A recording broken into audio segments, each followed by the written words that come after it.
She learned she had been replaced the way most people learn their flight has been delayed, through fine print on a screen at midnight. The annual report arrived as a PDF attachment. Routine, expected. She'd been opening them for 11 years, ever since the company moved from their garage into an actual building with glass doors and a receptionist who knew her name. The kitchen was dark, except for the laptop's glow. Outside, the sprinklers had just turned on, that mechanical hiss that always started at 11:47. She had her tea. Chamomile, because that's what you drink when you're pretending tomorrow isn't already weighing on you. She opened the file. The first 13 pages were familiar. Revenue growth, market expansion, the same corporate language she'd been reading for years, dressed up in new charts. She scrolled slowly, the way you do when you're not really paying attention. When something is routine enough that your mind can wander while your eyes move down the page. And there, on page 14, in Helvetica font, beneath a photograph she'd never seen, Sarah Chen, Chief Operating Officer and partner, not alongside her name, instead of it. The mug stayed in her hand. The tea went cold, the sprinklers turned off. She didn't move. She scrolled back up, thinking maybe she'd missed it. Maybe her name was on page 12 or 13. Maybe this was an addition, not a replacement. But she knew better even as she searched. Her name appeared once on page 37 in 8-point font. Advisory board. Non-voting. This isn't fiction. This is how love disappears, one administrative decision at a time. 3 months earlier, everything had looked the way it was supposed to. They'd had dinner at the Italian place on 7th Street, the one with the red booths and too much garlic. He'd ordered the osso buco. She'd had the gnocchi, which came with a salad she didn't finish.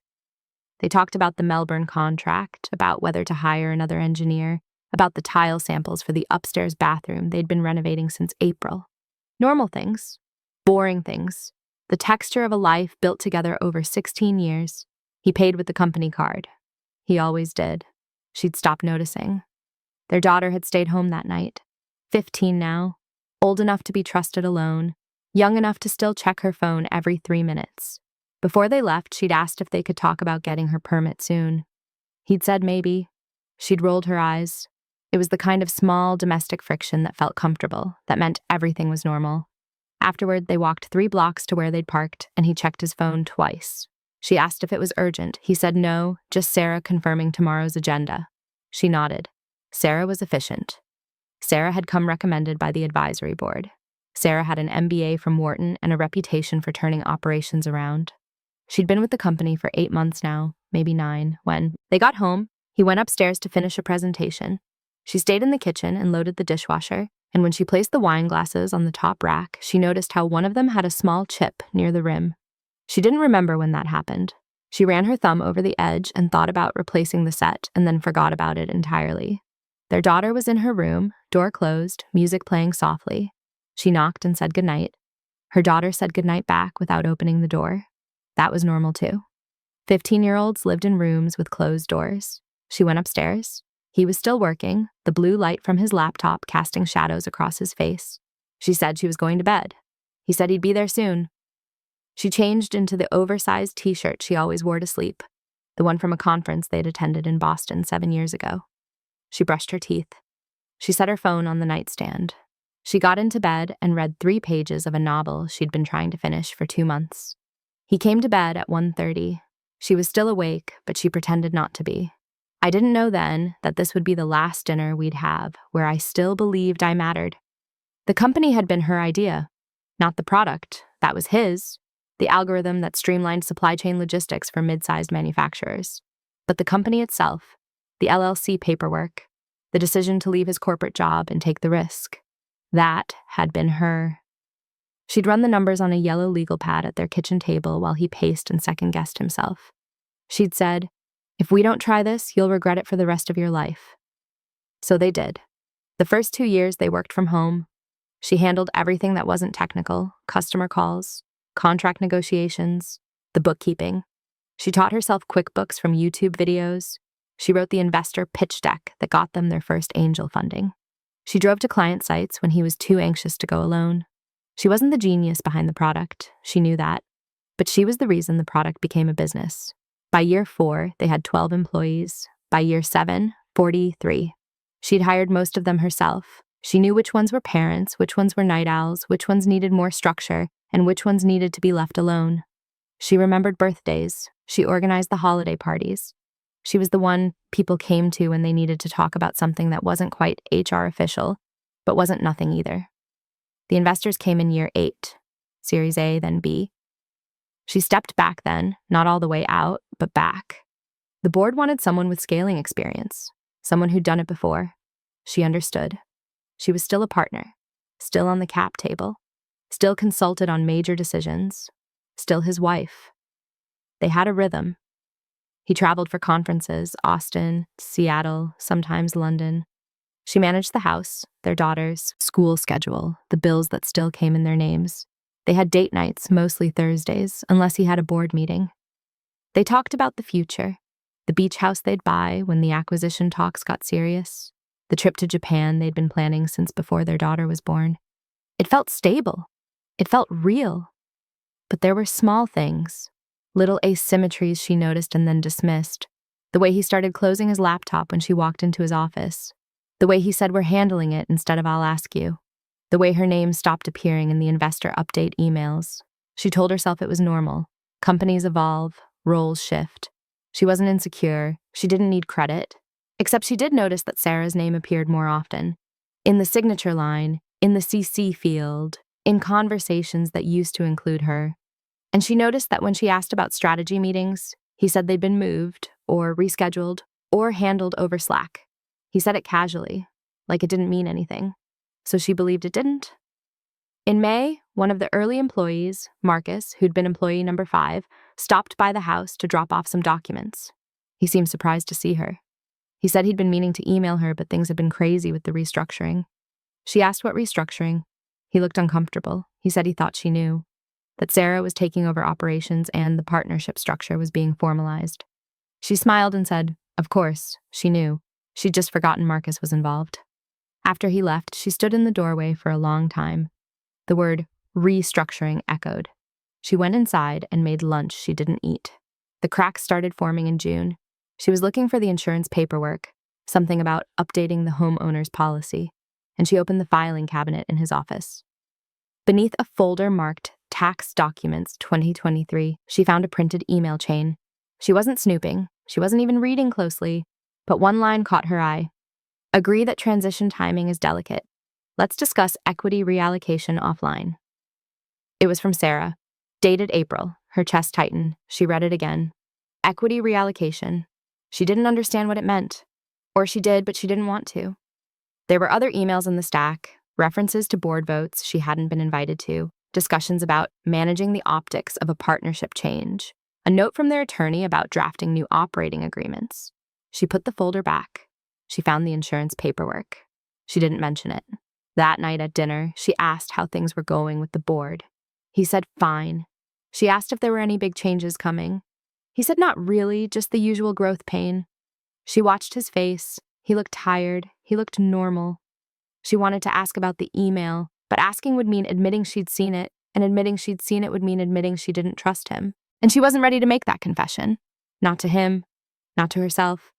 So instead she asked if he wanted more wine, and he said no, and they finished dinner in a silence that felt comfortable only because neither of them named it. Their daughter asked if she could go to a concert in 2 weeks, a band she liked. Her friend's older sister would drive.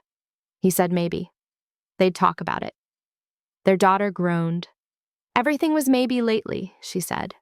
Everything was we'll see. He said that's what parents say. She said that's what parents say when they mean no. He looked at his wife. She looked back. Neither of them said anything. Their daughter left the table without clearing her plate. In July, she noticed the receipts. She wasn't tracking him, but she did the bookkeeping for their household accounts, and certain charges appeared in patterns, dinners at places they'd never been, a hotel in San Francisco on a Thursday, even though he'd said he was staying with clients. Another charge, 2 weeks later, for a rental car she didn't remember him mentioning. She pulled up the credit card statement and stared at the line items. She felt her heartbeat in her throat. She told herself there were explanations. Business dinners, last-minute logistics, things he'd mention later and she'd forgotten he'd already told her. But he hadn't mentioned them. And when she asked carefully about his San Francisco trip, he said it had gone well. He didn't say where he'd stayed, and she didn't ask. The pattern continued. A charge at a wine bar in the city, another hotel, this time in Portland. She cross-referenced the dates with his calendar. The Portland trip hadn't been on there. When she asked about it, he said it had been last minute, a client emergency, not worth mentioning. She nodded. She said okay, but she started writing things down, not because she wanted to build a case, because she needed to see if she was imagining it. The next week, she opened his laptop to check the printer settings. Her laptop wasn't connecting, and his email was still open. She didn't mean to look, but the subject line was right there. Restructuring proposal, confidential. She clicked it. It was from the firm's attorney.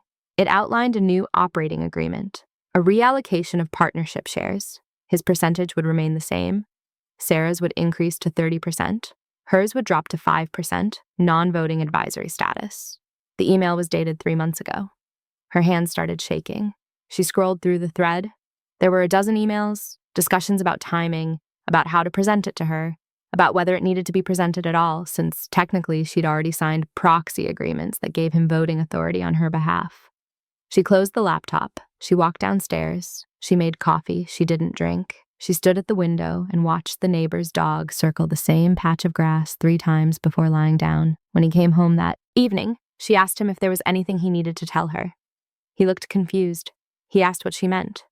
She said, about the company. He paused. Just a beat.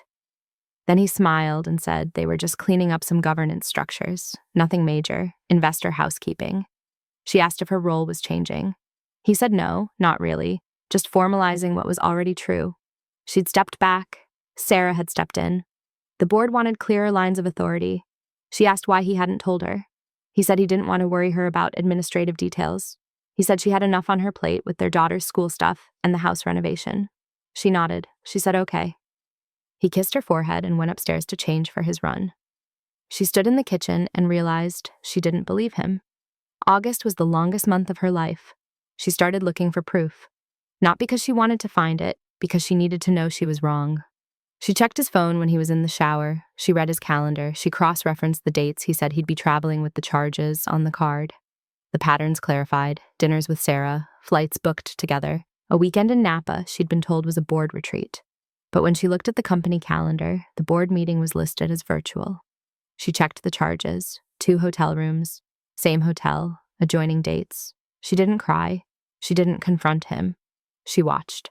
She saw the way he texted in the mornings now, before coffee, the way he smiled at his phone in a way he hadn't smiled at her in years, the way he started dressing better on days he had meetings in the city, the way he said he'd be late, then later, then staying overnight because the sessions ran long. She made dinner. She asked about his day. She pretended not to notice that he'd stopped asking about hers.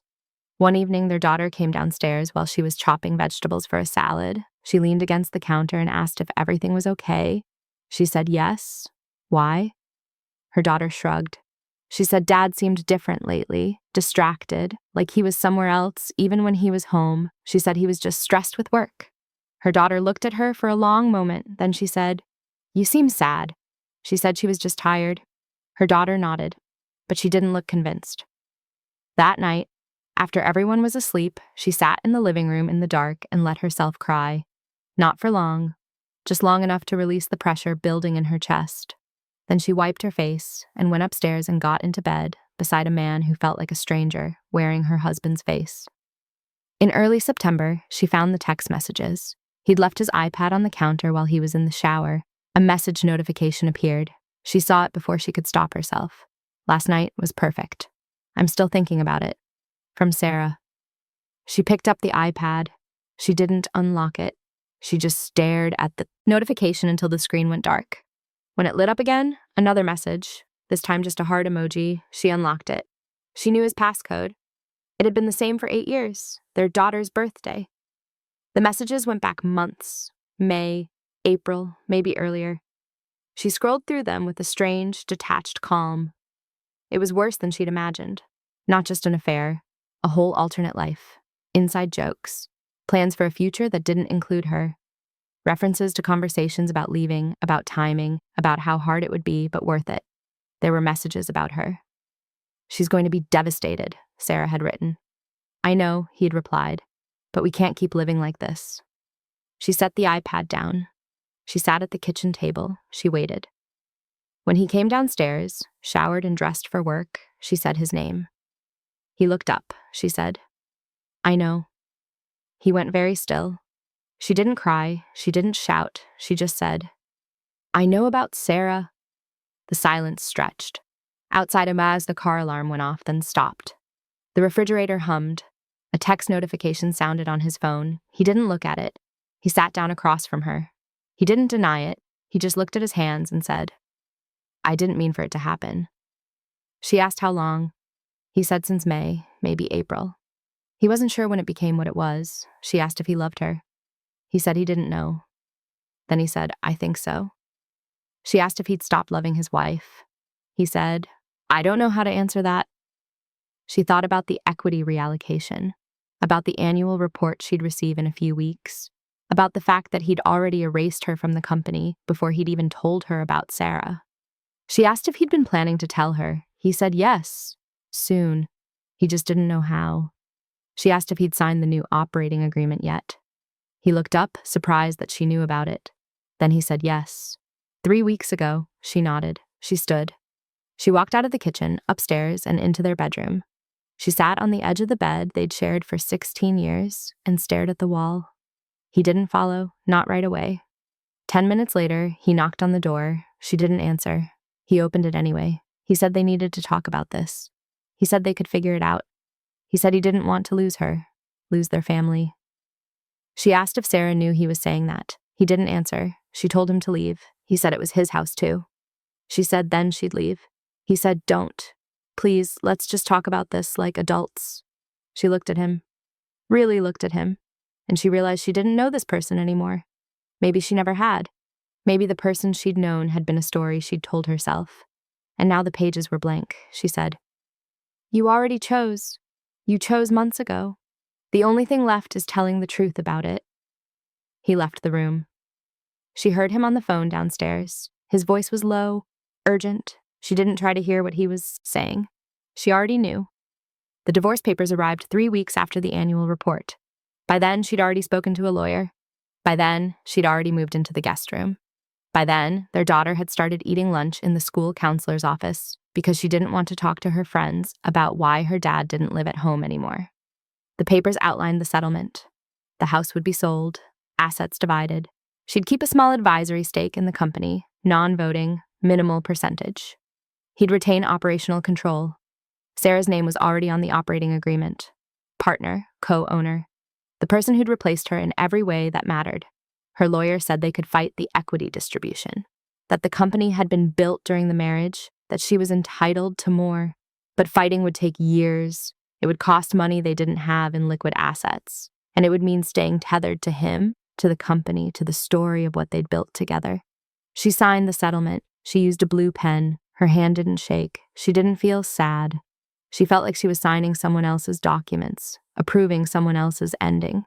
When she left the lawyer's office, it was raining. She didn't have an umbrella. She stood on the corner and let the water soak through her jacket, and she thought about the night they'd decided to start the company, how young they'd been, how certain. She thought about the yellow legal pad, the numbers she'd run, the risk she'd convinced him to take, and she thought about page 14 of the annual report. Sarah Chen, Chief Operating Officer and partner. Her name wasn't on that page at all. It never would be again. The worst part wasn't the betrayal. It was the small humiliations that followed. Having to explain to their daughter why they were selling the house, why dad was moving in with a friend from work, why mom seemed tired all the time, why she sometimes started sentences and forgot how to finish them, having to update her LinkedIn profile, removing co-founder and replacing it with an advisor, watching the condolence messages come in from people who'd heard through the industry grapevine. I'm so sorry. You built something amazing. Wishing you the best. Having to see the press release. Company announces new leadership structure. A photo of him and Sarah standing in front of the office she'd helped choose. The article mentioned her once, founding team member, having to pack up the house, sorting through 16 years of shared life, deciding what was hers, what was his, what belonged to the daughter they'd raised together. Finding love letters he'd written her in their 20s, finding the framed photo from their 10th anniversary, the one where they were both laughing, where everything still looked possible. She put the photo in a box. She didn't throw it away, but she didn't keep it where she could see it either. Months passed. She moved into a smaller house on the east side of town, 2 bedrooms, 1 bathroom, a kitchen that felt too big for one person. Her daughter adjusted, the way children do, badly at first, then with a resilience that broke her heart. They had a new routine: weekends with Dad, weekdays with her, shared custody, shared holidays, a calendar marked with handoff times and locations. Her daughter didn't talk about Sarah much, but sometimes she'd mention something in passing: that Sarah had made breakfast, that Sarah had driven her to soccer practice, that Sarah had helped her with her history homework. She said it carefully, watching her mother's face to see if it was okay to say these things. She always said it was fine, and it was fine. Or it wasn't, but she pretended it was, because what else could she do? She didn't go to the office anymore. She didn't attend board meetings. She received quarterly reports, always late, always impersonal. The company went public 18 months after the divorce finalized. She got a payout. Not as much as it should have been, but enough. She didn't spend it right away. She let it sit in an account she rarely checked because looking at the number felt like looking at the price of her erasure. She started therapy. She cried in a beige room with a tissue box that never emptied. She talked about betrayal in business and the particular pain of being replaced in your own story. Her therapist asked good questions. She didn't have good answers, but slowly, week by week, something loosened. Sometimes she drove past the old house. It sold for more than they'd expected. A family with 3 kids moved in. They repainted the shutters. They tore out the garden she'd planted. They put up a swing set where the herb boxes used to be. She stopped driving past after that. One evening, 2 years later, she saw them at a restaurant. She was there with a friend, someone from book club who didn't know the whole story. They were seated near the window. She glanced up and saw him at a corner table laughing. Sarah sat across from him. She looked different than her LinkedIn photo, warmer, human. Her hand rested on the table near his, their fingers almost touching. He didn't see her. She watched them for a moment. The way he leaned forward when Sarah spoke, the way she touched his hand, the ease between them. It looked like love, or maybe just like newness disguised as love, the same way they'd probably looked once, before comfort became routine and routine became invisibility. Her friend asked if she was okay. She said yes. She didn't look at them again.